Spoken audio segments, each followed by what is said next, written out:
The Nashville Predators defeated the Arizona Coyotes in their first game back since the All-Star break. On today's Locked On Predators, we'll talk about that 5-4 overtime win and the one play that may change the next 30 games of the regular season and Barry Trotz's mind. You're Locked On Predators, your daily podcast on the Nashville Predators. Part of the Locked On Podcast Network, your team every day.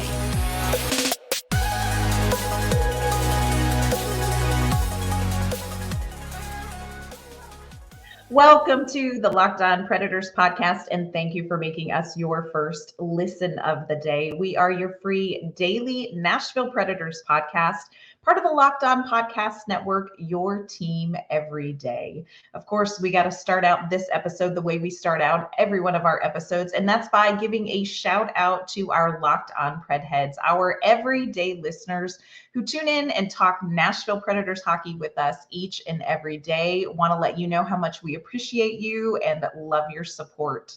I'm Ann Kimmel. I am a writer at The Hockey News. I am usually joined by my partner in crime, Nick Morgan, but Nick is going to be taking a couple of days off. Coming up on today's show, we have hockey to talk about. After a long All-Star break, the Preds got back to the ice. We're going to recap Nashville's 5-4 overtime win over the Arizona Coyotes. Plus, it is Monday, and you know on Mondays, it is plus minus. We're going to give a plus to things that we liked from last week, and we are going to have to give a couple minuses out for areas of improvement. Before we dive into all of this, I do want to let you know that today's episode is brought to you by Sleeper. Download the Sleeper app and use promo code LOCKEDONNHL, and you're going to get a $100 match on your first deposit. Terms and conditions apply. See Sleeper's terms of use for details. So, Predators finally back to the ice after that extended All-Star break. They returned for a Saturday night in Smashville. Was not necessarily sure what to expect. The Predators were coming off of a rough stretch before the break where they had lost 5 of their last 6. And the game they were coming back to was against a team that had already been back playing after their long break, Central Division rival, the Arizona Coyotes, who also are still battling for points to kind of get themselves back into a postseason position. So it was going to be a big test for the Predators right out of the gate after the All-Star break. And they came through. Let me tell you real quick how they did that. So this is the game recap from Saturday night. First of all, Ryan O'Reilly kicked off the scoring for the Nashville Predators at 12:28 in the first period. He had a close net front shot that kind of trickled over Connor Ingram's shoulder, down his back, and into the net to give Nashville the first goal of the game, which is something that's pretty important to the Predators, we've seen statistically. But before that goal could even be finished being announced by Paul McCann, Travis Dermott scored from the point through traffic to tie the game up 1-1. Roman Josi got the lead back. Wait for it. I know you're going to be surprised, but with a power play goal midway through a wild second period that was full of penalties and power plays and all sorts of craziness. Arizona went and tied that up with a power play goal of their own with less than 2 minutes to go into the second period. Third period kicked off with a 2-2 tie, but Arizona came out in the third period, got 2 quick goals in the first 4 minutes to take a 4-2 lead in the third period. Predators decided that they weren't going to let that go. Tommy Novak scored Nashville's second power play goal of the night at 6 minutes to get Nashville back within 1 goal. And then who else, my friends, but Filip Forsberg tied the game up midway through the third period, cleaning up a loose puck that had kind of squirted off to Ingram's side. It was all Predators through the rest of the third period, but Nashville did need to go to overtime to get 2 points. Tommy Novak found Ryan McDonagh open in the slot. Ryan McDonagh sent the puck past Ingram for the game-winning overtime goal. Of course, at Locked On Predators, when we have a game, we always like to summarize the game with our one word. I want to kick it off with some of your one words. I asked on Twitter, how would you describe that game back? Got some great answers. 08 Glasser said electric. At Spinal Drake 2107 said beautiful. At Morgan 97D went with promising. I like the optimism there. BS Fisher 19 said, and I love how you followed the rules by mushing this all together. Smashville standing O, and that's something we're actually going to circle back and talk about here in just a little bit. For me, as I watched this game, my one word to describe the Predators' win over Arizona in overtime in the cycle of this game and kind of the way this game unfolded is runner's high. Now, many, many moons ago, I used to be a runner. And, as a runner, if you start out running, you kind of start out and you sort of settle into your pace. And as you're running along, you kind of feel okay, but then you do hit these little moments where you're like, gosh, this muscle is still a little bit tight, or, I'm not quite got my breathing down quite right. And you sort of have to make some adjustments as you get into the run. But the longer you get going in the run, you inevitably hit this point in time as a runner where your lungs are kind of burning and your muscles are starting to get fatigued. And you almost have to make this choice of like, I'm going to push through this and I'm going to finish this run, because your body is sending the message that like, you know what, this is too much. Like, I don't get enough oxygen. I'm sore. I don't want to keep running. But you kind of push through that. And when you push through that, you get what sometimes people refer to as a runner's high. Little bit of trivia. I looked this up and I'm telling you, I saw this on a reputable, I think, site. We usually credit runner's high to endorphins. It's actually not endorphins, believe it or not. That relaxed post-run feeling, that kind of great feeling that you get, kind of when you push past these things when a run, it's actually due to something called endocannabinoids. That's right. Endocannabinoids, biochemical substances similar to cannabis, but naturally produced by the body. Do with that information what you will. This game against the Arizona Coyotes for me was really that kind of a run. The Predators sort of started out fine. They got that first goal of the game, hit a couple of bumps in the road. Arizona was able to respond pretty quickly. They gave up a power play goal. The second period, again, was a revolving door of penalties. But really, when Arizona scored those two quick goals to kick off the third period and go up 4-2, it literally was like your lungs are burning, your leg muscles are tired, and you're thinking, I've got to decide, am I going to push through this or am I going to give up? And in that game Saturday night, the crowd in the decisions that the Nashville Predators made really changed that game. It was those endocannabinoids kind of kicked in. And Nashville came out and got that 5-4 overtime win.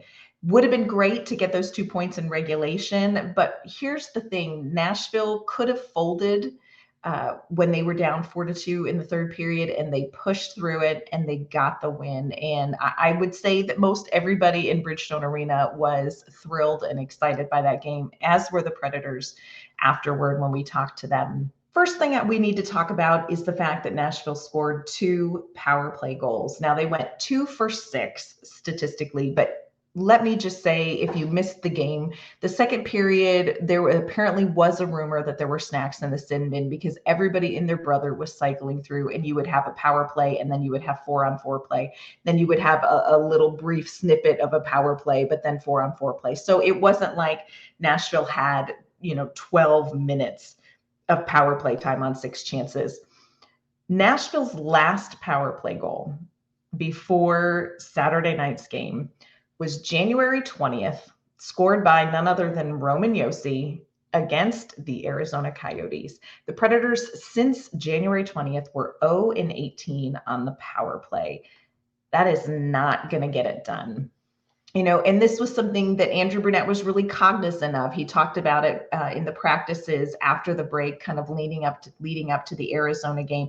He spent a lot of time over break really going over the power play, looking at film, seeing what wasn't working, what wasn't happening, what needed to happen, when were they successful, and what did it look like, and how do they need to adjust to get back to scoring on the power play.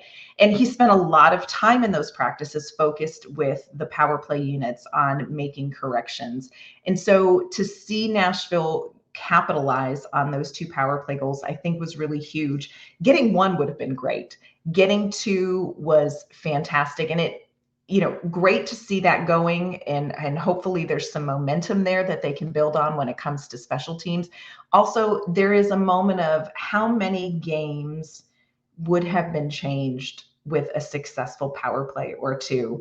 That's a little bit of a harder point to chew on. So we're going to move on from that. But I think power play goals, that's something really to take away. They made some adjustments. They had some success on it. Let's see if they can continue that with some pretty tough games on the schedule coming up. Another takeaway I really think is important is the resilience of this team. That's a word that Ryan O'Reilly very specifically used when we asked him post-game about the game and really what was the most important thing in getting that win. He said, look, this was resilience. You are tied in the game. You have the lead, lose it, get the lead, lose it. You're tied going into the third, and in 4 minutes, you were down 2 goals. And let's be honest, those were not particularly great goals. What do you do? Well, we can all say we've seen Nashville fold in that situation before, something Andrew Burnett's talked about. They didn't do it in the third period. We talked about Corsi 4, that is possession, that's puck possession time. Nashville in the third period possessed the puck 68% of the time. The NHL stats say that the Predators outshot Arizona 17-6. So they really showed some great resilience. Coming up, we're going to talk about a third takeaway that I think is really important, and it all boils down to one play in the game Saturday night that could have an impact on how these next 30 days go for the Nashville Predators, and I think it may have an impact on decisions Barry Trotz is getting ready to make. We're going to talk about that in just one moment. First, want to let you know that today's episode is brought to you by our great friends at Sleeper. The Nashville Predators have 30 games left in the regular season, and they are in the thick of the playoff hunt. But regardless of where the Preds are in the standings, I want to remind you that you can win big by playing daily fantasy hockey on Sleeper, the official daily fantasy app of the Locked On NHL Network. Sleeper is our #1 choice for daily fantasy sports, especially daily fantasy hockey, because with Sleeper, you can win 100 times your cash in daily fantasy hockey contests. All you have to do is pick whether players like Filip Forsberg, Ryan O'Reilly, or Roman Josi will record more or less than their Sleeper projections for things like goals, assists, shots on goal, plus minus, and more. To win a 100 times bet on Sleeper, you need to correctly predict the outcome of 8 player stats. That's right. You can win 100 times your money playing daily fantasy hockey with Sleeper. So start paying attention and nail your picks so you can start winning big. Use promo code LOCKEDONNHL and you're going to get up to a $100 match on your first deposit. Terms and conditions apply. That's code LOCKEDONNHL. See Sleeper's terms of use for details and locational availabilities. All right, we are talking about 3 takeaways from Saturday's win over the Arizona Coyotes, and I'm going to actually circle back to one for my third takeaway. And that's talking about those power play goals. In the third period, with 14 minutes remaining in the third period, the Predators are down 2 goals. They are on the power play. The first power play unit doesn't get anything going. They can't capitalize, and out comes the second power play unit. On that second power play unit, you have Tommy Novak, you have Ryan McDonough, you have Gus Nyquist, Luke Evangelista, and Colton Sissons. And here's just what's real. Regardless of the personnel, for a long stretch of the season recently, the second power play unit has not been good. The second power play unit at times has really struggled to even enter the zone and to get set up. And it started to feel like maybe the second power play unit was just out there long enough to give the first power play unit a chance to catch their breath. Like there really wasn't much offensive threat happening on that second power play unit. And then Saturday night happened. Tommy Novak scored a goal again 6 minutes into the third period to make it a 1-goal game. And I think that play right there could be a play that you want to put a pin in as far as something that's going to affect the Predators maybe going forward and could have bigger implications than just the next 1 or 2 games for a couple of reasons. First, let's be honest, Tommy Novak has really been snake bit recently. He's had trouble kind of getting his groove back. He was injured and missed some games, just struggled to kind of get that groove back. Andrew Brunette kind of talked about that he's seen Tommy Novak gripping the stick a little bit tight. So to see him score that goal and kind of get that initial monkey off his back, I think is going to be really huge for Tommy Novak as an individual player to see him going. I also think it's going to be helpful for the team if the Nashville Predators can build on that unit having some success. Ryan McDonough had the assist on that. I think that the secondary assist was Luke Evangelista. If you can get that second unit going, that's going to make a big difference, because I think we've gotten to a point where we've accepted that it's going to be the top unit that scores on the power play, if ever, and not the second unit. You get that second power play unit going, and you can change the outcome of games with 2 minutes of offensive threat instead of maybe 1 minute with the top unit out there and the second unit just passing the rest of the time. But if you can get Tommy Novak going on a line with somebody like Cody Glass, Phil Thomasino, there was a period of time where Gus Nyquist was playing with Novak and Glass. That's going to be a game changer at 5-on-5. The other reason I think this play might be worth keeping in the back of your mind going forward is that, we've talked about the UFAs that are kind of coming up on the end of the season. And Barry Trotz has been very upfront about saying, look, I'm undecided. Like, there are some players I'm still deciding on what is their long-term future here. At the beginning of the season, I think we can all agree Tommy Novak would be a long-term future guy. I think, when he got injured and when he struggled, all of a sudden there was a little bit of a question, like, is he going to be one of the young players we build around? Is he somebody that Barry Trotz is going to want to re-sign and bring back? I wonder if that play is going to spark something for Tommy Novak that's going to reassure Barry Trotz, yes, this is going to be a guy for us. We're going to wait and see. We still want to see this kind of carry over with Novak in the next couple of games. But this may have been a play that reassures Barry Trotz that, wait, this kid has it. You also look at the assist he had on that game-winning overtime goal. That's a smart hockey play. Now, of course, it is Monday. We've talked about Saturday night's game. We also want to look back at the entire week and talk about some different things that went well, some things that didn't go well. And we're going to do that in a very quick plus-minus coming up here in just one moment. First, want to let you know that this episode is also brought to you by our great friends at FanDuel. You can get buckets with your first bet on FanDuel, America's #1 sportsbook, because right now, new customers are going to get $150 in bonus bets with any winning $5 bet. That's $150, friends, if your bet wins. And you can bet on all your favorite NBA players and teams with quick bets. They have live same game parlays. They have exclusive props. They have so much more. So go and visit FanDuel.com/lockedon and you can shoot your shot. FanDuel is the official sportsbook partner of the NBA. So again, it is Monday. We have to do a quick plus minus. We give pluses to the things that went well for the week, minuses to areas for improvement. Want to start out and give our first plus to one Filip Forsberg. Filip Forsberg coming off of an outstanding all-star appearance that kind of reminded the league that this man is more than just his mustache. In Saturday night's game, Forsberg was one of 5 players who ended with a goal and an assist in Saturday's game. He had 8 shots on goal.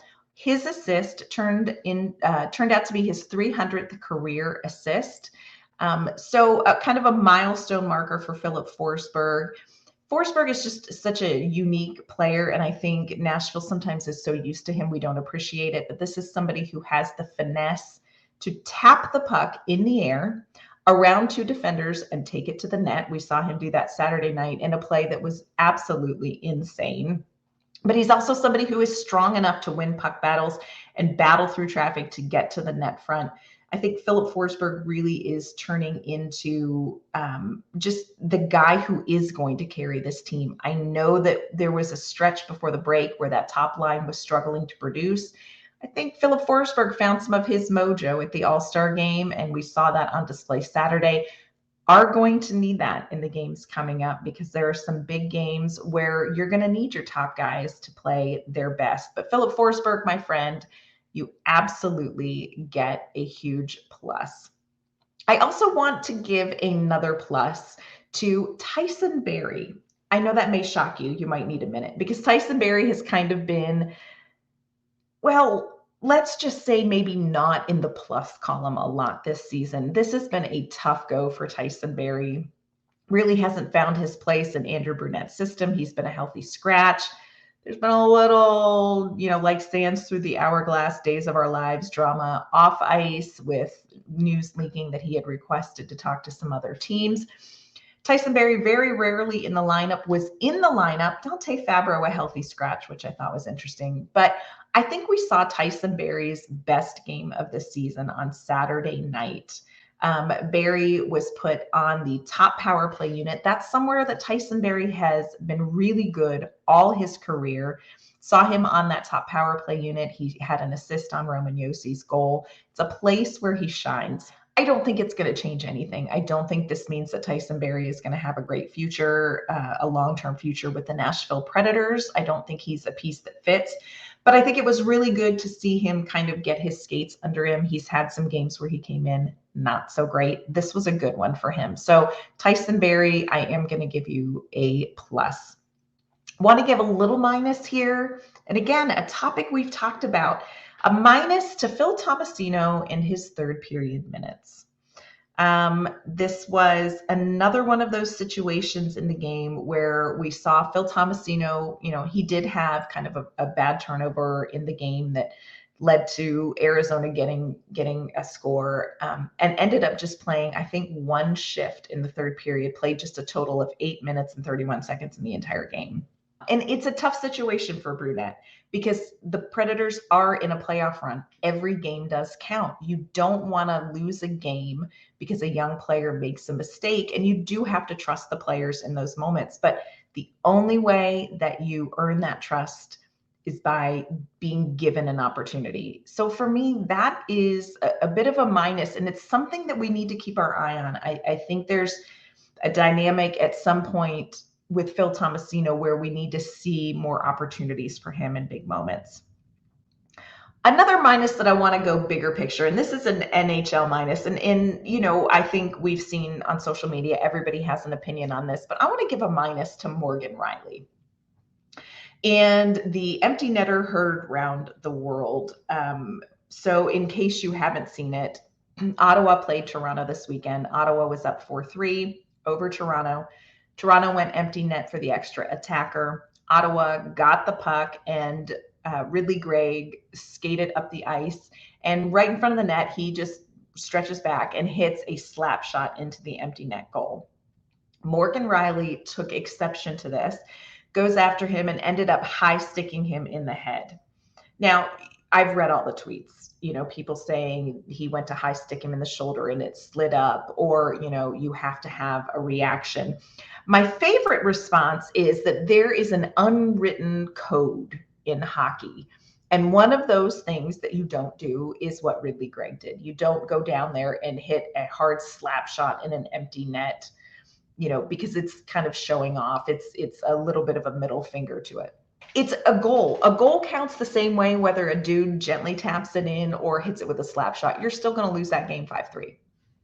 Second of all, even unwritten rules change. Sports evolve. The game on the ice is evolving. We can all say that this is a very different style of play now than it was in hockey 15 years ago.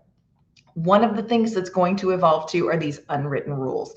And one of the reasons that it's going to evolve is because of young players like Ridley Grieg. Grieg is a 21-year-old kid. He's playing in his second season.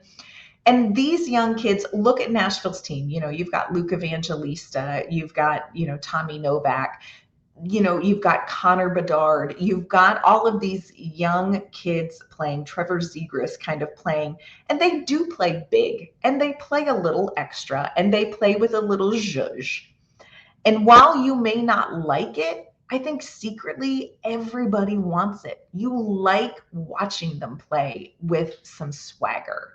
It reminds me of the quote from A Few Good Men. You don't want the truth because deep down in places people don't talk about at parties, you want me on that wall. You need me on that wall. You may hate that this kid did this, but you also secretly like that kind of zhuzhy style of play. And here's the thing. A lot of the young players coming in the league, that's just how they're going to play. And I think at some point the NHL has to adjust to it. Look, if you feel like it was disrespectful, drop the gloves. But a high stick to the head is ridiculous. And if you feel like Toronto needed to do that to prove that they aren't soft, Toronto probably needs to win games and people won't talk about them being soft. It was just a ridiculous decision by Morgan Reilly. And here's the thing. Morgan Reilly is not a repeat offender. This is not somebody who takes cheap shots. I don't even know that I would necessarily, if you want me to believe that he was going for the shoulder and it slid up, I'll give you that inch. But it's just a bad decision. You're going to have to make space. I think everybody here in Nashville knows Yaroslav Askarov is probably going to bench press a goal in the NHL someday, and somebody's going to have to not get their panties in a wad. Of course, we cannot end, friends, on a negative. That's not who we are. We are optimists here at Locked On Predators. So my last and biggest plus has to go to the crowd at Bridgestone Arena Saturday night. Y'all, what a night. Saturday night in Smashville just hasn't quite felt the same way recently. It hasn't sort of lived up to that reputation recently. And I think that it's fair to say that, look, that's not just on the fans. The Predators, of course, this season have struggled at home. Man, Saturday night, y'all, Saturday night was magic. It's the loudest I've ever heard Bridgestone Arena, ever. When the Predators went down 2 goals, the fans could have filed right on out of Bridgestone Arena and called it. Because let's face it, we've had games where that was the beginning of the end. But the crowd got behind this team. And let me tell you something. The players and Andrew Brunette noticed. This is what they had to say about that crowd after the game.